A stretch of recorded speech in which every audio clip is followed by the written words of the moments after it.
शांति।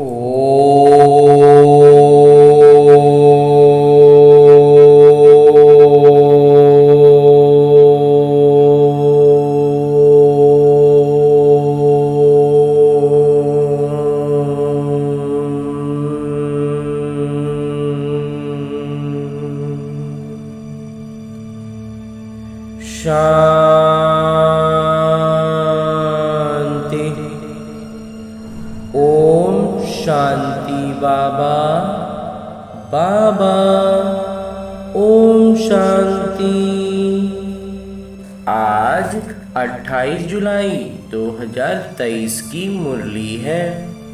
बाबा कह रहे, मीठे बच्चे, पावन बनने के लिए अपने स्वधर्म में रहो और अशरीरी बन एक पिता को याद करो। और आगे मेरे बाबा प्रश्न पूछ रहे हैं कि किस विधि से नए छात्र पर ज्ञान का रंग लग सकता है। उत्तर बताते हैं मेरे बाबा कि उन्हें पहले पहले 7 रोज की भट्टी में बिठाओ। कायदा है कि जब कोई भी आता है तो उनसे फॉर्म भराओ। पहले 7 रोज भट्टी में पड़ें, तब पूरा रंग लगे। तुम भ्रमरियां ज्ञान की भूं भूं कर आप समान बनाती हो। तुम जानती हो अभी देवता धर्म की सैंपलिंग लग रही है। जो इस घराने की आत्माएं होंगी वो महारोगी से निरोगी बनने के पुरुषार्थ में लग जाएंगी। और ये आत्मा के रोगों की बात बाबा कह रहे हैं। और आगे गीत है, महफिल में जल उठी शमा। ओम शांति। बच्चों को ओम शांति का अर्थ तो समझाया हुआ है। ओम अर्थात अहम। अहम कौन? आत्मा। और मेरा शरीर कर्मेंद्रियां। आत्मा का स्वधर्म है ही शांति। आत्मा किसकी संतान है?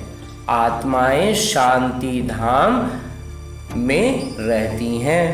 फिर किरदार निभाने इस आवाज की दुनिया में आती हैं।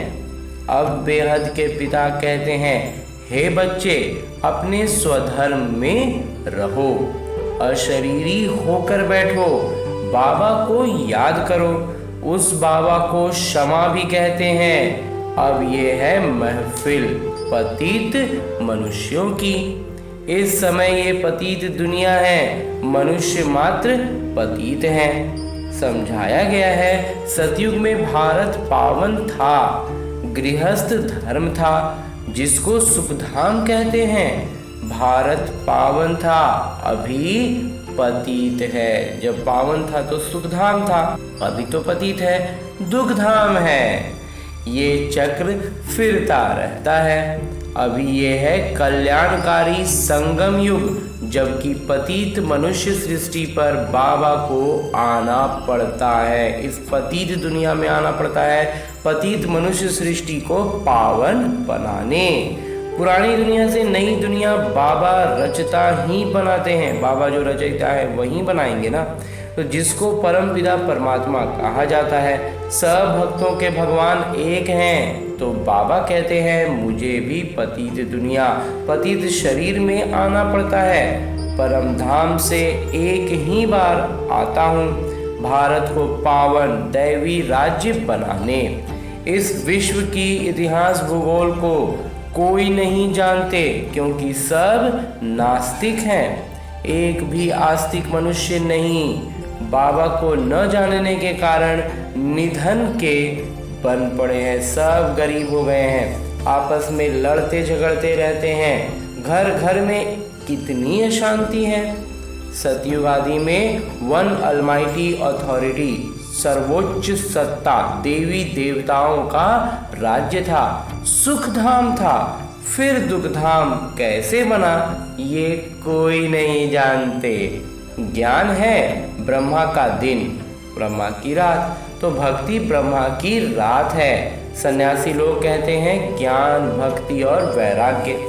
अब वो तो घर बार छोड़ जंगलों में चले जाते हैं, वैराग्य आ जाता है। वो है रजोगुणी संन्यास, ये है सतो प्रधान संन्यास। इस पाप आत्माओं की दुनिया में एक भी पुण्य आत्मा नहीं। तो यह खेल सारा भारत पर है। भारत सोने की चिड़िया था। भारत में सोने और हीरे बहुत अथाह थे। सोने के महल बने थे और हीरे जवाहरों की जड़त होती थी। अभी तो भारत कौड़ी जैसा बना हुआ है, फिर उनको हीरे जैसा बाबा ही बनाते हैं। तुम जानते हो हम मनुष्य से देवता बन रहे हैं। अभी वो बाबा पतितों की महफिल में आए हैं। मनुष्य समझते हैं पतित पावनी गंगा है, स्नान करने जाते हैं। फिर भी कोई पाप आत्मा से पुण्य आत्मा बनते नहीं। जाता तो इतना ही लोग हैं, लेकिन पाप बढ़ता ही जाता है। फिर साल दर साल जाकर गंगा स्नान करते हैं। इस समय कोई भी पावन नहीं है। जब तक पावन बनाने वाले पिता न आए तब तक पावन बना न सके। जब तक बाबा नहीं आएंगे कोई पावन बना ही नहीं सकता है। तो पावन बनाते हैं गीता के भगवान। वो भगवान तो सभी आत्माओं के पिता एक ही हैं। ऐसे नहीं कि सब भक्त भगवान हैं और वो सर्वव्यापी भगवान है। ये तो भगवान की ग्लानि करते हैं। इसलिए यदा यदा ही धर्मस्य, जब धर्म की ग्लानि होगी तो बाबा आएंगे, परमपिता परमात्मा का अवतरण होगा। ये भारत के लिए ही गाया हुआ है। जो बाबा आकर भारत को हीरे जैसा बनाते हैं, उनकी कितनी निंदा करते हैं। ऋषि मुनि फिर कहते आए कि रचना और रचना बेअंत है अथवा नेति नेति है, हम नहीं जानते। और आजकल के मनुष्य फिर कह देते सर्वव्यापी हैं। बाबा कहते हैं वास्तव में ये रावण ने हमारी बुद्धि में बिठा दिया है कि भगवान सर्वव्यापी हैं। ऐसा बोल दो, उसके बाद तो फिर बाबा परमपिता परमात्मा की महिमा कर ही नहीं पाएंगे। बाबा कहते हैं ऐसे जब बन जाते हैं, जब ऐसा बन जाते हैं, जब भगवान को सर्वव्यापी मान लेते हैं, तब मैं आकर पाप आत्मा से पुण्य आत्मा देवता बनाता हूँ। सबका सदगति दाता है ही एक, सबके सदगति दाता एक ही है। वहीं आकर पतित से पावन बनाए लायक बनाते हैं। बच्चों को वर्षा देते हैं। लौकिक पिता से मिला है अल्पकाल का वर्षा। बेहद के पिता कहते हैं मैं तुमको 21 जन्मों के लिए वर्षा देता हूँ। पवित्रता, शांति और सुख का जो लौकिक पिता दे न सके, और जो परम पिता परमात्मा भी जो एक तो 21 जन्म के लिए देते हैं और जो देते हैं वो भी लौकिक पिता नहीं दे सकते। तो वो बाबा भी हैं, शिक्षक भी हैं, ज्ञान के सागर भी हैं। बाबा की महिमा बड़ी ऊंची है। मनुष्य सृष्टि का बीज रूप भी हैं। ये मनुष्य सृष्टि का वैरायटी धर्मों का झाड़ है। आदि सनातन देवी देवता धर्म है सतयुग का। उनसे फिर और धर्म इमर्ज होते हैं, उभरते हैं, धीरे धीरे दूसरे धर्म बाहर निकलते हैं। अभी तुम ब्राह्मण धर्म के बने हो, इनसे पहले शूद्र धर्म में थे। अभी ब्राह्मण से फिर सो देवता धर्म और फिर क्षत्रिय बनेंगे। ये 84 का चक्र लगाना पड़ता है। सतयुग में भी पहले पहले तुम आएंगे, गाया भी जाता है आत्मा परमात्मा अलग रहे बहुकाल। गीता में भी सुना चारों तरफ लगाए फेरे फिर भी हरदम दूर रहे, अर्थात बाबा से मिल न सके। चारों तरफ तो फेरा लगाते रह गए लेकिन मिलने नहीं पाए। बाबा कहते हैं अभी इस संगम युग में ही बाबा हमसे मिलते हैं। अभी है रावण राज्य, राम राज्य है, टीटी राज्य, सब बहुत सुंदर राज्य। मनुष्य तो समझते हैं स्वर्ग नरक यहाँ ही है, परंतु ऐसे हो नहीं सकता। मनुष्य मरता है तो कहते हैं स्वर्गवासी हुआ, तो जरूर नरक में था, तो जरूर पुनर्जन्म नरक में ही लेना पड़े। मनुष्यों की तो अनेक मतें हैं, एक ना मिल सके मिले दूसरे, एक दूसरा से नहीं मिलता, ऐसा मतांतर लोगों का है। अनेक प्रकार की द्वैत मतें हैं। आधा कल्प भारत में होती हैं दैवी मत, अभी है आसुरी मत, भारतवासी जिस भगवान को याद करते हैं उस पारलौकिक पिता को तो जानना चाहिए ना। अभी भारत कौड़ी मिसल है, उनको हीरे जैसा बनाना है। गांधी अथवा नेहरू भी चाहते थे भारत में वर्ल्ड अलमाइटी अथॉरिटी राम राज्य हो। भारत में राम राज्य था और वो राम राज्य फिर आएगा, लेकिन लाने वाले कौन है? परमपिता परमात्मा। समझते हैं कोई समय भारत में था, अभी नहीं है, इसलिए राम राज्य की कोशिश करते हैं, परंतु यह कोई मनुष्य के हाथ में नहीं है। तुम हो ब्राह्मण प्रजापिता ब्रह्मा की संतान, निराकार आत्माएं हैं परमपिता परमात्मा की संतान। वर्षा है ब्रह्मा कुमार कुमारियों को, ब्रह्मा को भी वर्षा शिव बाबा से मिलता है, ये भी भाई हो गए। बच्चे सब है भाई भाई, तो जरूर एक पिता है सब आत्माओं के। तो अभी तुम ब्रह्मा की मुख वंशावली ब्राह्मण आपस में भाई बहन ठहरे। तुमको वर्षा मिलता है दादे से, परमपिता परमात्मा से। परमात्मा के वर्षे पर सभी आत्माओं का हक है, चाहे स्त्री चाहे पुरुष के चोले में हो। अभी चोला कौन सा है उससे कोई फर्क नहीं पड़ता, सब आत्माओं को बाबा से उनका वर्षा मिलता है। लौकिक जो दादा होते हैं, लौकिक दादे का वर्षा सिर्फ बच्चों को मिलता है, ये तो बेहद के पिता है ना। लौकिक जो दादा रहते हैं वो ये समाज का ऐसा है कि वो सिर्फ लड़कों को देते हैं, लड़कियों को नहीं मिलता है। लेकिन ये जो है ये स्त्री पुरुष के वेश से कोई फर्क नहीं पड़ता। तो भारतवासियों को सतयुग त्रेता में बेहद के पिता से 21 पीढ़ी का बहुत सुख मिला हुआ है। तुम 84 के चक्र को अभी समझ गए हो। बाबा कहते हैं मैं गाइड बनकर आया हूँ तुम सबको ले जाने। तुम ही पहले पहले आए थे, अभी लास्ट में भी तुम हो। फिर पहले तुम ही मनुष्य से देवता बनने वाले हो। देवी देवता धर्म वाले ही 84 जन्म लेते हैं, फिर नंबरवार सबके कम जन्म होते जाते हैं, और धर्म वालों के जरूर कम जन्म होंगे। अभी वो आदि सनातन देवी देवता धर्म नहीं है, फिर से स्थापन हो रहा है। तुम जानते हो इब्राहिम फिर कब आएगा, क्राइस्ट कितने समय बाद आएगा। ये वर्ल्ड की इतिहास भूगोल मनुष्य तो जानेंगे नहीं। बाबा समझाते हैं जब सभी पाप आत्माएं बन जाते हैं तब मैं आकर पुण्य आत्मा बनाता हूँ। जो कल्प पहले बने थे उनका सैंपलिंग लगा रहा हूँ। सतयुग में था ही एक धर्म, अभी तो कलयुग में अनेक धर्म हैं। पतित आत्माओं की महफिल है, बाबा आते हैं सबको पावन बनाने। सदगति देने वाले वही एक हैं। माया रावण दुर्गति करता है, इसलिए देवताओं के आगे जाकर गाते हैं कि मैं निर्गुण हाने में कोई गुण नहीं। बाबा आकर पतित से पावन बनाए दैवी गुणों वाले बनाते हैं। अभी तुम दैवी गुण धारण करते जाते हो, फिर भारत में दैवी राज्य बन जाएगा। अभी ये दुनिया बदल रही है। तुम हो बेहद के सन्यासी, उन्हों का है हद का वैराग्य। ये है बेहद का वैराग्य।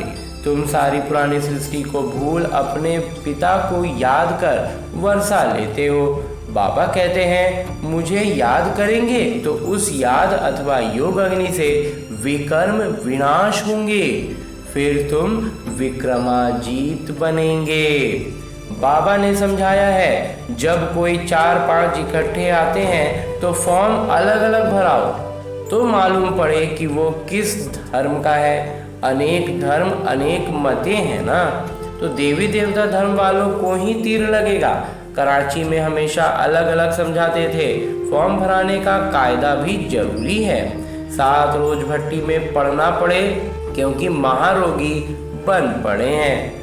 भ्रमरी का मिसाल है ना, तुम बच्चे भ्रमरियां हो, भूं भूं कर आप समान बनाना पड़ता है। देवता धर्म वालों की ही सैंपलिंग लगेगी। बच्चों को युक्तियां भी सीखनी है। बोलो 7 रोज जब समझो तब मुलाकात हो सकेगी, और तुम पर रंग भी तब लगेगा जब 7 रोज समझेंगे।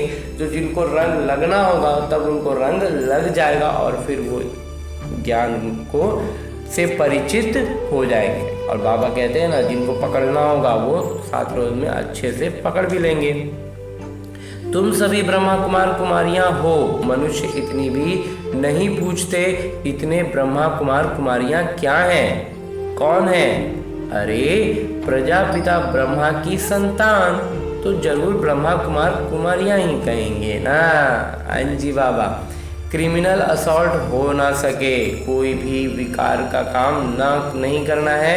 ये है राजयोग, गॉड फादरली यूनिवर्सिटी, यानी परमपिता परमात्मा के ईश्वरीय विश्वविद्यालय। भगवानुवाच, मैं तुमको राजाओं का राजा बनाता हूँ। अच्छा, मीठे मीठे सिगिलदे बच्चों प्रति माता पिता बाबा का याद प्यार और आशीर्वाद। रूहानी बाबा की रूहानी बच्चों को नमस्ते। हम रूहानी बच्चों की ओर से रूहानी बाबा को याद प्यार और प्रणाम। धन्यवाद बाबा, धन्यवाद। मुरली के लिए भी धन्यवाद और इस अनूठे अलौकिक ब्राह्मण जीवन के लिए भी बहुत बहुत बहुत धन्यवाद बाबा। धारणा है कि विक्रमाजीत बनने के लिए सारी पुरानी दुनिया से बेहद का वैराग्य कर इसे भूल एक बाबा की याद में रहना है और भ्रमरी मिसल ज्ञान रंग लगाने की सेवा करनी है। युक्ति से महारोगियों को निरोगी और नास्तिक को आस्तिक बनाना है। और आगे मेरे बाबा वरदान दे रहे हैं। वरदान देते हुए मेरे बाबा कहते हैं कि सदा साक्षी स्थिति में स्थित रह, निर्लेप अवस्था का अनुभव करने वाले सहज योगी भव। जो देह के संबंध और देह से साक्षी अर्थात न्यारे हैं, वो इस पुरानी दुनिया से भी साक्षी हो जाते हैं। जो अपना देह से सब में साक्षी हो गए, अपना निज जीवन को एक साक्षी होकर के देख पाए, तो वो तो फिर बाकी दुनिया से साक्षी ही हो जाएंगे, उसको फिर अलग ही महसूस करने लग जाएंगे। तो वे संपर्क में आते हुए देखते हुए भी सदा न्यारे और प्यारे रहते हैं। सबसे मुख्य है खुद का निज जीवन को साक्षी होकर के देख पाना। ये मंच ही सहज योगी का अनुभव कराती है।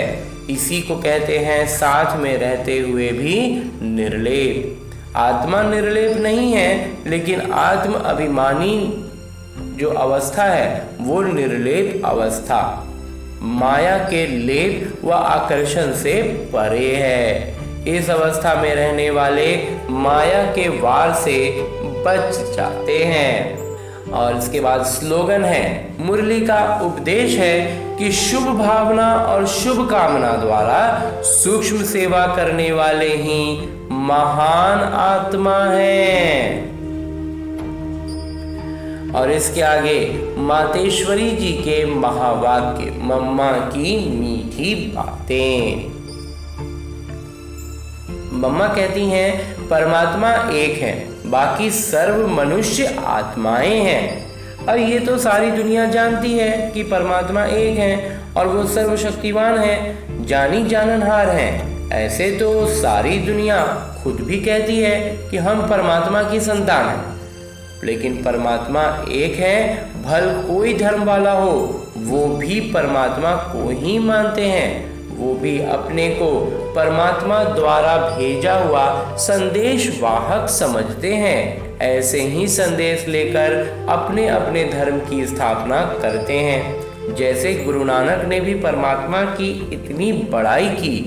एक ओंकार सत्य नाम। एक ओंकार का अर्थ है परमात्मा एक है। सत्य नाम अर्थात उनका नाम सत्य है, जो गोया परम पिता परमात्मा नाम रूप वाले भी हैं, अविनाशी हैं, अकाल मूर्त भी हैं, तो फिर कर्ता पुरुष भी हैं। मतलब वो खुद अकर्ता होते हुए भी कैसे ब्रह्मा तन द्वारा कर्ता पुरुष भी बनाते हैं। अब ये सारी महिमा एक परम पिता परमात्मा की है। अब मनुष्य इतना समझते हुए फिर भी कहते हैं ईश्वर सर्वत्र है। अहम आत्मा सो परमात्मा है। अगर सभी परमात्मा ठहरे फिर एक ओंकार ये महिमा किस परमात्मा की करते हैं? यही सबूत है कि परमात्मा एक है। सीधा डायरेक्ट ईश्वरीय ज्ञान से सफलता, ईश्वर के ज्ञान से सीधी सीधी सफलता के बारे में मम्मा कह रही हैं कि ये जो अपने को अविनाशी ज्ञान मिल रहा है वो डायरेक्ट ज्ञान सागर परमपिता परमात्मा द्वारा मिल रहा है, एकदम सीधा सीधा।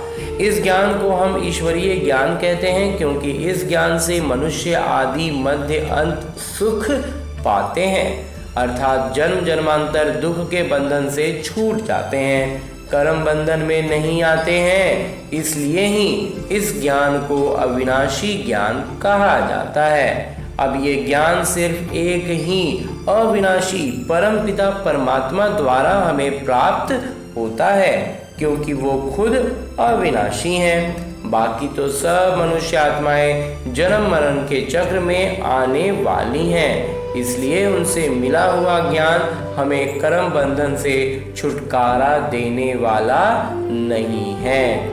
इस कारण उन्हों के ज्ञान को मिथ्या ज्ञान अथवा विनाशी ज्ञान कहेंगे।